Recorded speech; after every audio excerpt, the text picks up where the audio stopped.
Bir vaxtlar böyük və rəngarəng bir bağ var idi. Bu bağda yüzlərlə gül, çiçək və ağac yaşardı. Hər bitkinin öz gözəlliyi, qoxusu və faydası vardı.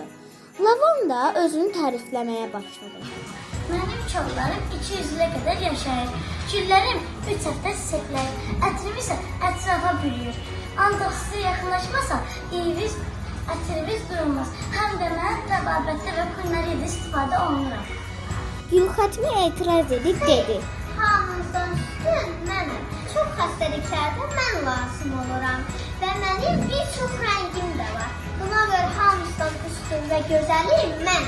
Daha sonra Difinbaxıya dedi. Mən Difinbaxıya gülü hamıdan məşhur və hamıdan güclüyəm. Və mənim gözəlliyimə insanlar təəccüblənir. Mən hələ havanı təmizləyirəm. Günə baxan başını göyə qaldırıb dedi. Xeyr, mən günə baxanam. Mənim ləçəklərim günəş kimi parlaqdır. Mənim toxumlarıma hamı bəyənir. Məni kim görürsə çox sevinir. Qızılgül bu sözləri eşidib özünü tərifləməyə başladı. Mən qızılgüləm. Mənim rəngim, ətrim insanlara sevinç gətirir. Şairlər, yazıçılar mənə gözəlliyim, həm də sevgimlə bizi adlandırırlar. Siz də görün, amma mən ətrim və rəngimdən daha üstün seçirəm.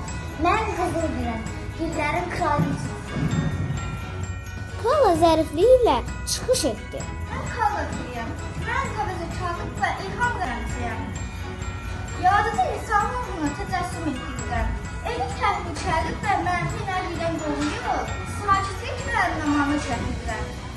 Ən gözəl gün mənəm. Xeyirli kəklik otu özünü oynaməyə başladı. Mən kəklik otuyam. Mən hamıdan güclüyəm. İnsanlar xəstələnəndə məndən istifadə edirlər. Hətta saylarını mənə qatanda mən daha gözəl qoxu verirəm. Zəfəran da özü barədə məlumat verdi. Mən daha yaxşıyam. Mən qiymətli bitkiyəm. Məndən ürək və damar xəstəliklərinin müalicəsində istifadə edilir. Mən daha yaxşıyam. Lalə də özünü tərifləməyə başladı. Lalə, mənim çox müxtəlif rənglərim var. Sarı, narıncı, qırmızı. Məni parklarda, evlərdə, hər yerlərdə yetişdirirlər. Söhbətə Bənövşə qoşuldu. Ən yaxşısı mənəm. Mən soyuq dərəcədən və sinirlər sağlıqlaşıram. Mənim ətrim çox gözəldir. Nərgiz gülü öz gözəlliyindən danışdı. Mən gözələm, mən sinirlər havada yaşayır. Mən gözəl ətrim var və mən qırmızıyam. Mən qəzəbli əsirəm. Özünüz də çox gözələm. Şirin karpet ağacı da söhbətə qoşuldu. Ən qəşəng mənəm. Mənim yarpaqlarımda ifil yağı, çiçəklərimi də bronxitdə istifadə olunur. İt burnu öz xeyrinə danışdı. Xeyr, mən insanlar xəstələnəndə ölməyə kömək edirəm. Ən yaxşısı mənəm, it burnu. Çınar ağacı sakitcə dayanmışdı.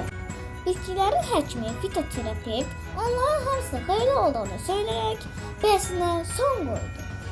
Bilirsiniz ki, Azərbaycanın dağları, dərələri, təpələri, meşələri müxtəlif faydalarda bitkilərlə məşğul. Siz hər biriniz insanların həyatında müxtəlif faydalara yollar bulurlar. Bütün bitkilər həkimin sözlərini alqışladılar. Onlar başa düşdülər ki, hər bitkinin bağda öz yeri və faydası var.